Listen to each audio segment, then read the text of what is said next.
जळगावच्या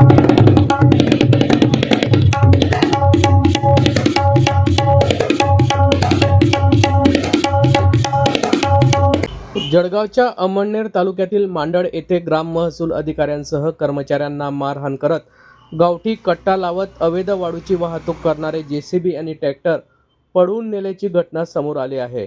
मंडळ अधिकारी पुरुषोत्तम पाटील, ग्राम महसूल अधिकारी जितेंद्र पाटील अशी मारहाण झालेल्या कर्मचारी व अधिकाऱ्यांची नावे आहेत। ग्राम महसूल अधिकारी यांच्यासह कर्मचाऱ्यांच्या 6 जणांचे पथक अवैध वाळू वाहतूक करणारे ट्रॅक्टर व जेसीबी कारवाईसाठी अडवले होते। वाळूची वाहतूक करणारे वाहन अमळनेर तहसील कार्यालयात नेण्यास सांगितले असता 10 ते 15 वाळू माफियांनी शिवीगाळ करत डोळ्यावर स्प्रे मारत ग्राम महसूल अधिकारी जितेंद्र पाटील यांच्या डोळ्यावर स्प्रे मारत त्यांना काठीने मारहाण केली।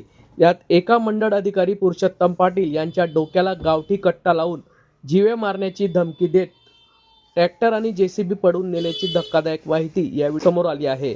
या प्रकरणी मंडळ अधिकारी पुरुषोत्तम पाटील यांच्या फिर्यादीवरून मारवड पोलीस ठाण्यात 10 ते 15 जणांविरोधात गुन्हा दाखल करण्यात आला असून या संदर्भातली माहिती आज दिनांक 8 डिसेंबर रोजी मध्यरात्री 1 वाजता माध्यमांना प्राप्त झाली आहे। या संदर्भात पोलीस उपअधीक्षक विनायक काठे यांनी अधिक माहिती दिली।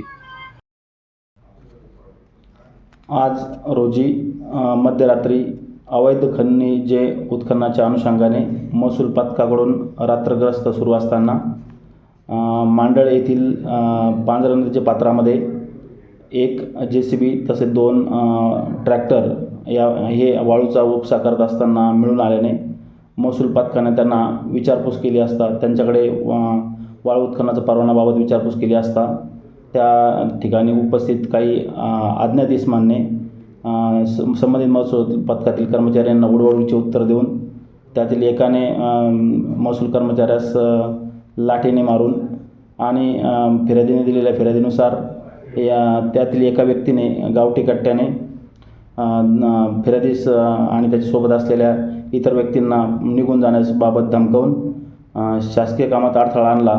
म्हणून आज रोजी मारवड पोलीस स्टेशन येथे या संबंधाने फिर्यादीवरून अज्ञात इसमांविरुद्ध गुन्हा दाखल करण्यात आला आहे। त्या अनुषंगाने भारतीय न्यायसंहिता कलम 132, 115, 118(1), 351(2) तसेच शस्त्र अधिनियम नुसार 325 आणि महाराष्ट्र जमीन महसूल संहिता यानुसार कलम 48 यानुसार मारवड पोलीस ठाण्यात गुन्हा दाखल करण्यात आला आहे आणि त्याचा तपास सुरू असून आरोपी ताब्यात घेण्यासंबंधी पुढील कारवाई सुरू आहे।